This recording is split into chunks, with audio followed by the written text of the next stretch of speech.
வணக்கம். இது வசந்தன் டிவியின் இரவு நேர பிரதான செய்திகள். உங்களோடு இணைந்திருக்கும் நாம் ஜெயரஞ்சன் யோகராஜ், சாம்பவி குமாரலிங்கம். விரிவான செய்திகளுக்கு முதலில் இன்றைய தலைப்புச் செய்திகள்.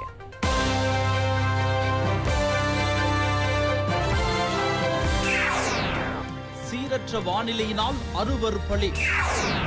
ரசாயன உரத்தை தடை செய்த இலங்கை ஜனாதிபதிக்கு உலக நாடுகள் பாராட்டு. மனித வளத்தை பாதுகாக்க அச்சமின்றி செயல்பட வேண்டும் என ஜனாதிபதி உலக தலைவர்களிடம் கோரிக்கை. இலங்கையின் தொலைக்காட்சி முன்னோடி ITN 42வது அகவையில். கொழும்பில் கொரோனாவின் பரவல் அதிகரிப்பு. தனிமைப்படுத்தல் சட்டத்தை மீறிய 975 பேர் கைது. டொனால்ட் ட்ரம்புக்கு ஃபேஸ்புக் தடை.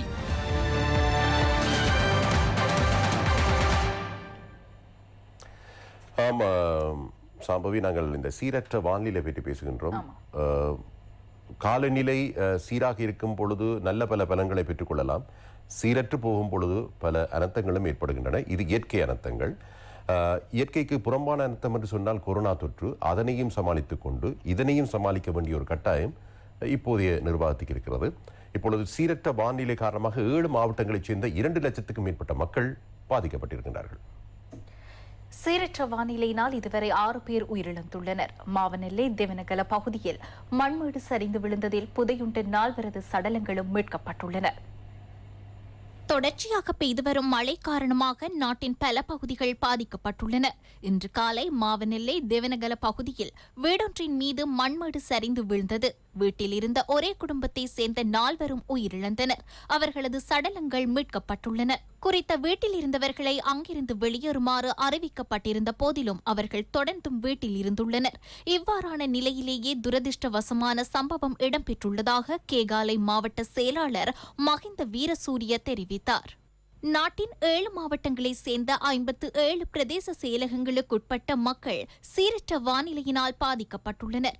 45,380 குடும்பங்களைச் சேர்ந்த 1,38,028 பேர் பாதிக்கப்பட்டுள்ளனர். வீடுகள் பல முழுமையாகவும் பகுதியளவிலும் சேதமடைந்துள்ளன. இதேவேளை 1,239 பேர் 39 தற்காலிக முகாம்களில் தங்க வைக்கப்பட்டுள்ளதாக அனர்த்த முகாமைத்துவ மத்திய நிலையம் தெரிவித்துள்ளது. இரத்தினபுரி அயகம மெதபல பகுதியில் நேற்றைய தினம் வீடொன்றின் மீது மண்மேடு சரிந்து விழுந்ததில் 16 வயது சிறுமியொருவர் உயிரிழந்தார். அவரது தாயார் காயமடைந்தார். இதன்போது காணாமல் போன ஒருவரின் சடலத்தின் பாகம் மீட்கப்பட்டுள்ளது. சீரற்ற வானிலை காரணமாக கொழும்பு மாவட்டத்தில் 10 பிரதேச செயலகங்களிற்குட்பட்ட மக்கள் பாதிக்கப்பட்டுள்ளதாக மாவட்ட செயலாளர் பிரதீப் யசரத்ன தெரிவித்தார். களனி கங்கையின் நீர்மட்டமும் அதிகரித்துள்ளதாக தெரிவிக்கப்படுகின்றது. வெள்ளம்பிட்டிய கொலன்னாவ களனிமுல்ல சேதவத்த வெலைவத்த வென்னவத்த மேகொட கொலன்னாவ உள்ளிட்ட தாழ்நில பகுதிகளில் வெள்ளம் ஏற்படும் அபாயம் காணப்படுகின்றது. களனி கங்கை பெருக்கெடுக்கும் மட்டத்தை அடைந்துள்ளதே இதற்கு காரணமாகும். களனிமுல்ல பகுதியில் நேற்று மாலை களனி கங்கை பெருக்கெடுத்தது. இன்று காலை சில பகுதிகளில் 3 அடி உயரத்திற்கு வெள்ள நீர் காணப்பட்டது. இதனையடுத்து மக்கள் பாதுகாப்பான இடங்களுக்கு மாற்றப்படுகின்றனர். கடவலை நகரிலும் சில பகுதிகள் வெள்ளத்தில் மூழ்கியுள்ளன. கொழும்பு அவிசாவளை பிரதான வீதியில் போக்குவரத்திற்கு தடை ஏற்பட்டுள்ளது. இதேவேளை நேற்றைய தினம் மண் சரிவு ஏற்பட்ட யக்குபெட்டியா பொல்கிரிமுல்ல பகுதியை அமைச்சர் ரோஹித் அபேகுணவர்த்தன மற்றும் ராஜாங்க அமைச்சர் PL நிஷாந்த் ஆகியோர் நேரில் சென்று பார்வையிட்டனர். 2 வீடுகள் முழுமையாக சேதமடைந்துள்ளதுடன் வீடொன்றும் பகுதியளவில் சேதமடைந்துள்ளன. பாதிக்கப்பட்ட மக்களுக்கு தேவையான உதவிகள் அரசாங்கத்தின் மூலம் வழங்கப்படும். இப்பகுதியில் உள்ள மக்கள் தற்காலிகமாக வாடகை வீட்டுக்கு சென்றால் அதற்கான வாடகையை தனிப்பட்ட நிதியிலிருந்து வழங்க தயார். தொடர்ச்சியான மழை காரணமாக கின்கங்கையின் நீர்மட்டமும் உயர்வடைந்துள்ளது. இதனால் காலி மாவட்டத்தின் சில பகுதிகள் வெள்ளத்தில் மூழ்கியுள்ளன. தாழ்நில பகுதிகளில் வாழும் மக்களை அவதானத்துடன் இருக்குமாறு அதிகாரிகள் அறிவுறுத்தியுள்ளனர். களுத்துறை மாவட்டத்தில் 381 குடும்பங்களைச் சேர்ந்த 1,446 பேர் பாதிக்கப்பட்டுள்ளனர். 25 வீடுகள் பகுதியளவில் சேதமடைந்துள்ளன.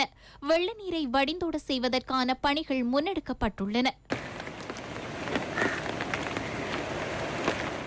மத்தியமலை நாட்டில் தொடர்ச்சியாக பெய்து வரும் மழை காரணமாக மேல்கொத்மலை நீர்த்தேக்கத்தின் வான்கதவு திறக்கப்பட்டுள்ளது. காசல் ட்ரீ, மௌசாகலை, லக்ஷபான, கெனியோன், நவலக்ஷபான மற்றும் விமல் சுரேந்திர ஆகிய நீர்த்தேக்கங்களின் நீர்மட்டமும் உயர்வடைந்துள்ளது. இதனால் எந்நேரத்திலும் வான்கதவுகளை திறக்கக்கூடிய சூழல் காணப்படுகின்றது. தாழ்நில பகுதிகளில் வாழும் மக்கள் அவதானத்துடன் இருக்குமாறு அறிவுறுத்தப்பட்டுள்ளனர். இதேவேளை பல பகுதிகளில் மண் சரிவு அபாயம் ஏற்பட்டுள்ளது. இதேவேளை மண் சரிவினால் பாதிக்கப்பட்ட மக்களுக்கு குறித்த பிரதேசங்களில் இருந்து வெளியேறுமாறு ஏற்கனவே அறிவித்தல் விடுக்கப்பட்டிருந்ததாக தேசிய கட்டட ஆய்வு மையம் தெரிவித்துள்ளது. தேசிய கட்டட ஆய்வு மையத்தினால் வழங்கப்படும் ஆலோசனைகளை மக்கள் முழுமையாக பின்பற்ற வேண்டும். மண் சரிவு அறிகுறிகள் தென்பட்டால் குறித்த பகுதியிலிருந்து மக்கள் வெளியேற வேண்டும்.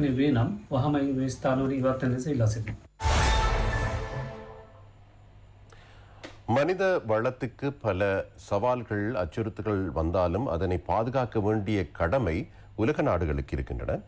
அது பற்றி ஒரு செய்தியை தான் நாங்கள் அடுத்து தருகின்றோம். மனித வளத்தை பாதுகாப்பதற்காக உலக நாடுகள் சுயாதீன கொள்கையை பின்பற்ற வேண்டும் என ஜனாதிபதி கோட்டாபய ராஜபக்ச வலியுறுத்தியுள்ளார். ஐக்கிய நாடுகள் சபையின் 48வது உலக உணவு பாதுகாப்பு மாநாட்டில் வீடியோ தொழில்நுட்பத்தின் மூலம் இணைந்து கொண்டு உரையாற்றும் பொழுதே ஜனாதிபதி இதனை தெரிவித்தார். இதேவேளை ரசாயன உர பயன்பாட்டை முழுமையாக நீக்குவதற்கு இலங்கை மேற்கொண்ட தீர்மானத்தை கௌரவிக்கும் விதத்தில் உலக உணவு பாதுகாப்பு அமைப்பின் மாநாட்டில் முதலாவது மற்றும் விசேட உரையாற்ற ஜனாதிபதிக்கு அழைப்பு விடுக்கப்பட்டிருந்தது. Climate change is one of the most serious issues humanity faces. Mitigating its impact requires urgent collective action from all countries. Ensuring food security through agroecological adaptation is an essential part of this. If we are to preserve the health of our planet and ensure human sustainability, governments the world over must not hesitate to adopt bold policies. In April of this year, the government of Sri Lanka banned the import of artificial fertilizers, pesticides and weedicides. Agrochemicals has been associated with the rise of non-communicable diseases amongst the general public. My government's decision to ban imports of artificial fertilizer and agrochemicals will therefore enable a long-needed national transition. We are aware that there will be teething problems during this transition. However, as leaders, it is our responsibility to take decisive action despite the challenges we will face.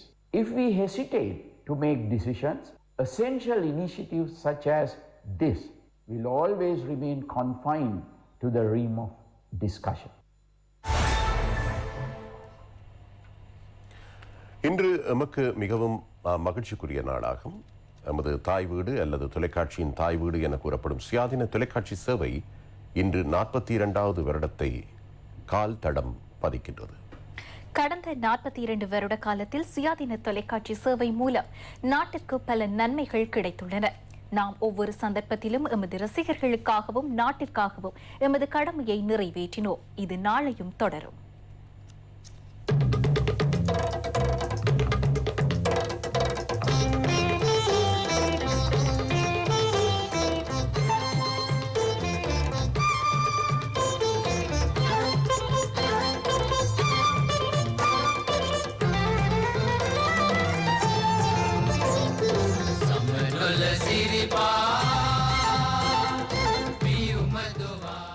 குடும்ப தொலைக்காட்சி அலைவரிசை என்ற அடிப்படையில் சுயாதீன தொலைக்காட்சி சேவையை சிகரத்தில் உயர்த்திய ரசிகர்களும் பிறந்த நாள் வாழ்த்துக்களை பகிர்கின்றனர்.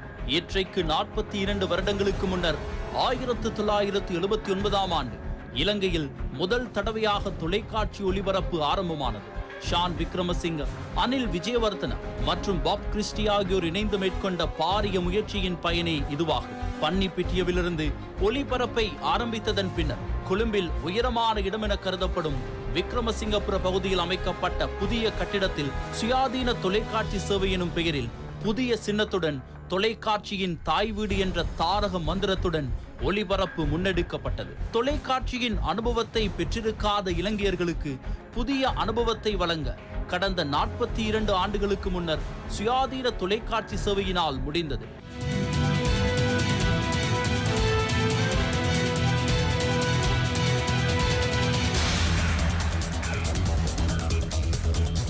சுயாதீன தொலைக்காட்சியின் முதலாவது உயர் அதிகாரியாக தேவிஸ் குருகே செயற்பட்டார்.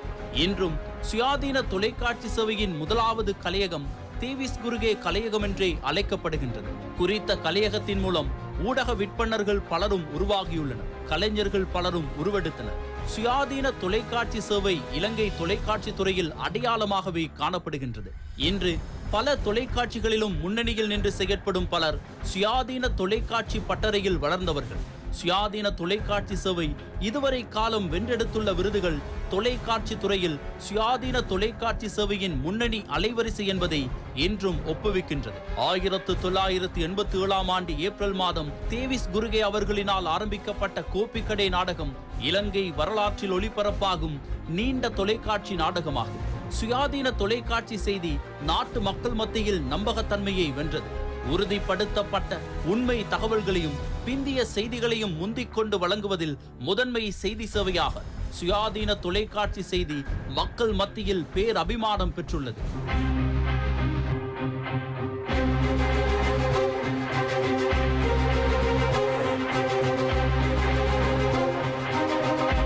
தொடர்ந்தும் மக்களின் தேவையறிந்து சேவை வழங்கும் செய்தி பிரிவாக நவீன தொழில்நுட்பத்துடன் மேம்படுத்தப்பட்ட செய்தியை வழங்க சுயாதீன தொலைக்காட்சி செய்தி பிரிவினர் அர்ப்பணிப்புடன் செயற்பட தயாராக உள்ளனர்.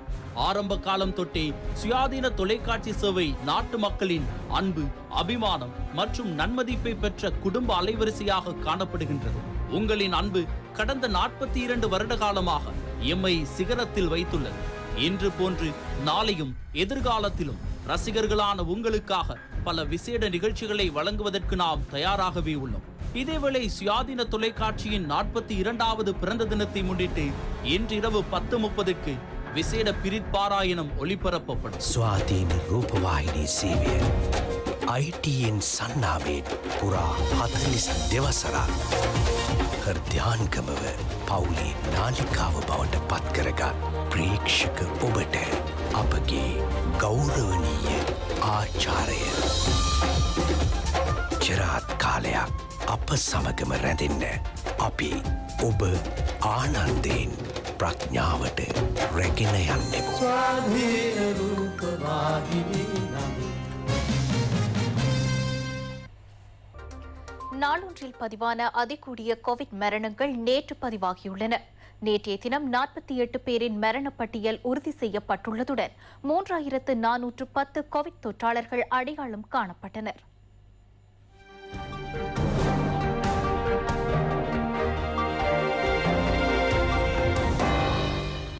நேற்று பதிவான கோவிட் தொற்றாளர்களில் கொழும்பு மாவட்டத்தில் 602 பேரும், களுத்துறை மாவட்டத்தில் 538 பேரும் அடங்குகின்றனர்.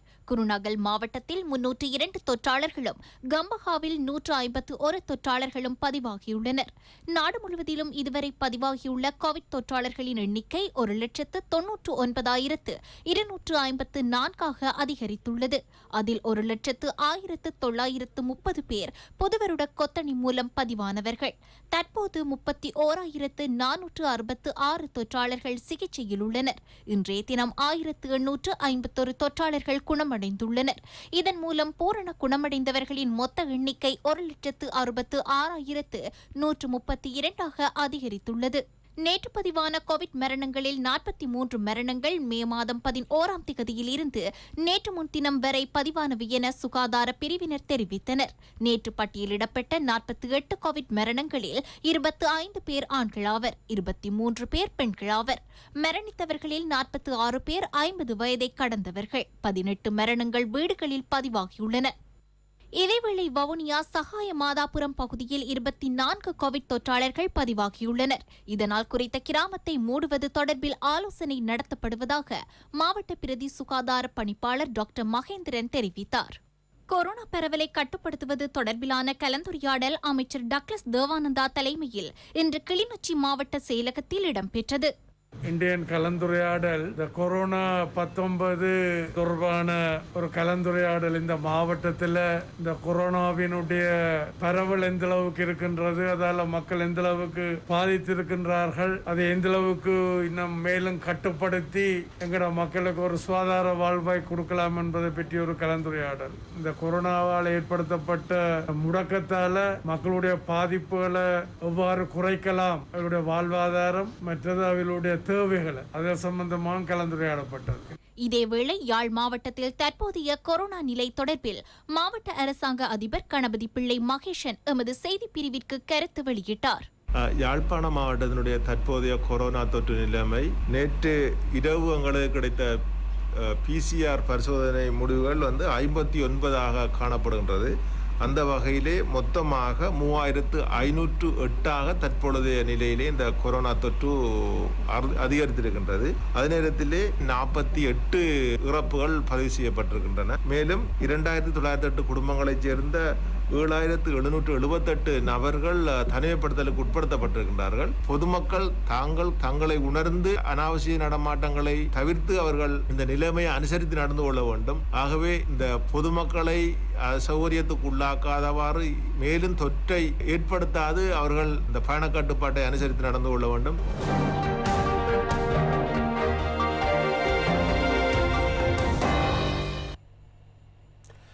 கொரோனா தொற்றை தடுப்பதற்கு அல்லது ஒழிப்பதற்கு ஒரே ஒரு வழி தடுப்பூசி என்ற நிலை வந்த பொழுது இப்பொழுது தடுப்பூசி ஏற்றும் நடவடிக்கை தான் மும்முரம் பெற்றிருக்கின்றன அல்லது முன்னேற்றம் கண்டிருக்கின்றன. அதன் ஒரு கட்டமாக 65,000 ஸ்புட்னிக் தடுப்பூசிகள் அடுத்த வாரம் இலங்கைக்கு எடுத்து வரப்பட உள்ளதாக ராஜாங்க அமைச்சர் பேராசிரியர் சன்ன ஜெயசுமன தெரிவித்திருக்கின்றார். இதேவேளை கொரோனா பரவலை கட்டுப்படுத்துதல் மற்றும் அதனோடு இணைந்த செயற்பாடுகளுக்காக அரசாங்கம் இதுவரை 286 பில்லியன் ரூபாயை செலவிட்டுள்ளதாக அமைச்சர் கெஹலிய ரம்புக்வெல்ல தெரிவித்தார்.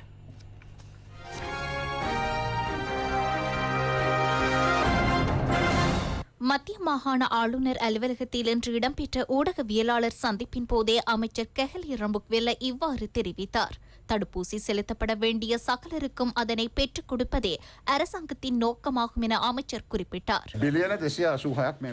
அரசாங்கம் கோவிட் தடுப்புக்காக 286 மில்லியன் ரூபாவை செலவிட்டுள்ளது. சகலருக்கும் தடுப்பூசி வழங்குவது எமது நோக்கமாகும். இவ்வாறான நிலையில் தடுப்பூசி கொள்வனவு செய்ய அரசாங்கத்திடம் நிதி இல்லை என சிலர் போலி பிரச்சாரங்களை முன்னெடுத்துள்ளனர். நிதி என்பது பிரச்சனை அல்ல. 194 நாடுகள் தடுப்பூசியை பெற போட்டியிடுகின்றன. தடுப்பூசி கண்டுபிடிக்கப்பட்டு 1 வருட காலமே பூர்த்தியாகின்றது. இவ்வாறான நிலையில் அனைத்து நாடுகளுக்கும் தடுப்பூசியை விநியோகிப்பது சிரமமாகும். அரசாங்கம் பல்வேறு முறைகளை பயன்படுத்தி தடுப்பூசியை பெறுவதற்கான முயற்சிகளை மேற்கொண்டுள்ளது. இதேவேளை 15,000 ஸ்புட்னிக் தடுப்பூசிகளுக்கான 2வது டோஸ் எதிர்வரும் வெள்ளிக்கிழமை இலங்கையை வந்தடைய உள்ளதாக ராஜாங்க அமைச்சர் பேராசிரியர் சன்ன ஜெயசுமன தெரிவித்தார். ரஷ்யாவில் தயாரிக்கப்படும் 15,000 ஸ்புட்னிக் வி தடுப்பூசியின் 2வது டோஸ் எதிர்வரும் வெள்ளிக்கிழமை கிடைக்க உள்ளது. கொத்தட்டுவ சுகாதார வைத்திய அதிகார பிரிவுக்குட்பட்ட பகுதியில் ஏற்கனவே முதல் டோஸ் செலுத்தப்பட்டவர்களுக்கு அவை வழங்கப்படும். இதற்கு மேலதிகமாக 50,000 ஸ்புட்னிக் வி முதல் டோஸ் தடுப்பூசிகள் கிடைக்க உள்ளன. அவை கண்டி மாவட்டத்தில் உள்ள மக்களுக்காக பயன்படுத்தப்படும். சீனாவில் தயாரிக்கப்படும் 10 லட்சம் சைனோஃபார்ம் நாளைய தினம் இலங்கைக்கு வந்தடைய உள்ளது. அவை 2வது டோஸாகவும் புதிதாக 12 மாவட்டங்கள் தடுப்பூசி செலுத்தும் திட்டத்திற்காக பயன்படுத்தப்படும்.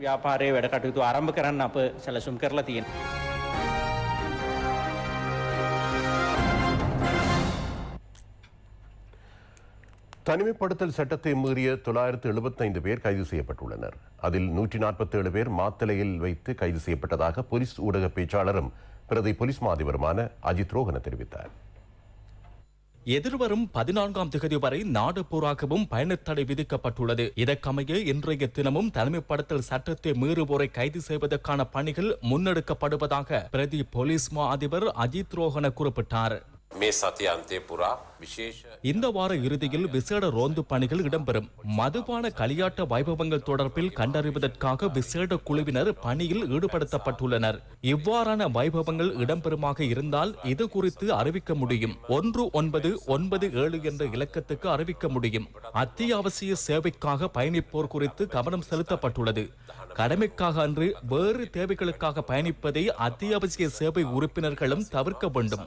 தனிமைப்படுத்தல் சட்டத்தை பேணி நடப்பது அனைவரதும் கடமையாகும். எதிர்வரும் 14ஆம் தேதி வரை மக்கள் பொறுப்புடன் செயற்பட்டால் பயண கட்டுப்பாட்டை நீக்க சந்தர்ப்பம் கிடைக்கும்.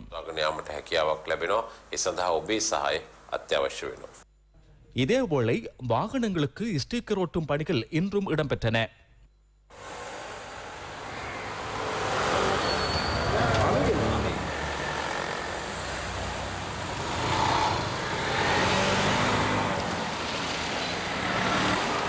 அத்தியாவசிய சேவையில் ஈடுபட்டுள்ளோர் சத்தோச விற்பனை நிலையங்களில் பொருள் கொள்வனவு செய்ய அனுமதி வழங்கப்பட்டுள்ளது. பொதுமக்களுக்கு அத்தியாவசிய பொருட்களை விநியோகிப்பதற்காக நாட்டில் சகல சத்தோச கிளைகளும் திறக்கப்பட்டுள்ளன. இதேவேளை பொருளாதார மத்திய நிலையங்களிலிருந்து மரக்கறி மற்றும் உணவுப் பொருட்களை கொள்வனவு செய்து கொழும்பில் உள்ள வீடுகளுக்கு விற்பனை செய்யும் வேலை திட்டம் சிவில் பாதுகாப்பு திணைக்களத்தினால் ஆரம்பிக்கப்பட்டுள்ளது. 12 வகையிலான மரக்கறிகள் அடங்கிய பொதி 500 ரூபாவுக்கு விற்பனை செய்யப்படுகின்றது. குறித்த வேலை திட்டத்தை அமைச்சர் கலாநிதி சரத் வீரசேகர நேரில் சென்று பார்வையிட்டார்.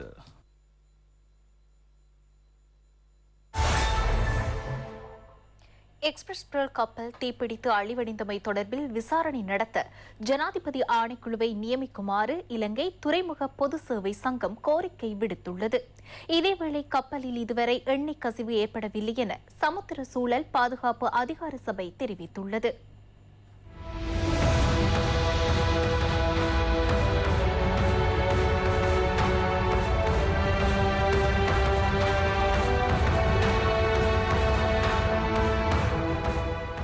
எக்ஸ்பிரஸ் பெர்ல் கப்பல் தீப்பிடித்தமைக்கான காரணம், அதற்கு பொறுப்பானவர்களுக்கு தண்டனை வழங்குதல், ஏற்பட்டுள்ள இழப்பு தொடர்பில் விஞ்ஞான ரீதியாக கண்டறிதல், பாதிக்கப்பட்ட பிரிவினருக்கு நஷ்டஈடு வழங்குதல் மற்றும் இவ்வாறான சம்பவங்கள் மீண்டும் ஏற்படாமல் இருக்க தேவையான பரிந்துரைகளை வழங்குவதற்காக ஜனாதிபதி ஆணைக்குழுவை நியமிக்குமாறு கோரிக்கை விடுக்கப்பட்டுள்ளது.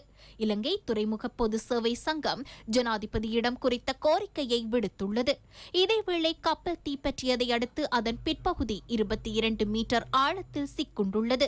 சகல தரப்பினரும் கப்பலில் எண்ணெய் கசிவு ஏற்பட்டுள்ளதா என்பது தொடர்பிலேயே விசேட கவனம் செலுத்தியுள்ளனர்.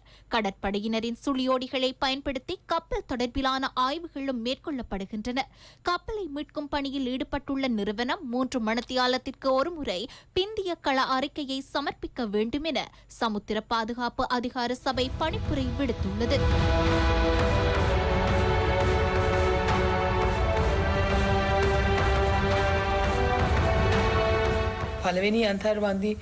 சட்டமா அதிபர் ஊடாக முதல் கட்ட இடைக்கால நஷ்ட ஈடு கோரப்பட்டுள்ளது. நேரடியாக கணிப்பிடக்கூடிய பொருளாதார நஷ்டம் கணிப்பிடப்பட்டே முதல் கட்ட நஷ்ட ஈடு கோரப்பட்டுள்ளது. சூழலுக்கு ஏற்பட்ட பாதிப்பு குறித்து துறைசார் குழுவினர் ஆய்வுகளை மேற்கொண்டுள்ளனர். அடுத்த வார இறுதிக்குள் முதலாவது இடைக்கால அறிக்கையை சமர்ப்பிக்குமாறு கோரிக்கை விடுத்துள்ளோம். இதேவேளை கப்பலின் தீ விபத்து தொடர்பில் 16 பேரிடம் வாக்குமூலம் பதிவு செய்யப்பட்டுள்ளதாக போலீஸ் ஊடக பேச்சாளர் பிரதி போலீஸ் மா அதிபர் அஜித் ரோஹண தெரிவித்தார். நேற்று காலை 8:45 மணி முதல் பிற்பகல் 1 மணி வரையிலான காலப்பகுதியில் குற்றப்புலனாய்வு திணைக்கள அதிகாரிகள் உள்ளிட்ட மேலும் சில அதிகாரிகள் எக்ஸ்பிரஸ் பெர்ல் கப்பலை நேரில் சென்று பார்வையிட்டனர். இதுவரை 16 வாக்குமூலங்கள் பதிவு செய்யப்பட்டுள்ளன. கப்பல் கேப்டன், பொறியியலாளர், பிரதான பொறியியலாளர் உள்ளிட்டவர்களின் வாக்குமூலமும் இதில் அடங்குகின்றது. கப்பலின் பிரதான அதிகாரியின் வாக்குமூலமும் பெறப்பட்டுள்ளது. 2 நாட்கள் பதிவு செய்யப்பட்ட அவரது வாக்குமூலம் மிகவும் முக்கியமானது. அவரே கொள்கலன் திட்டம் தொடர்பான பொறுப்பு கூறும் அதிகாரி. இதேவேளை கப்பலில் இருந்து கடலுடன் கலந்த பொருட்கள் சிலாபம் மாரவில பகுதியில் கரையொதுங்கியிருந்தன.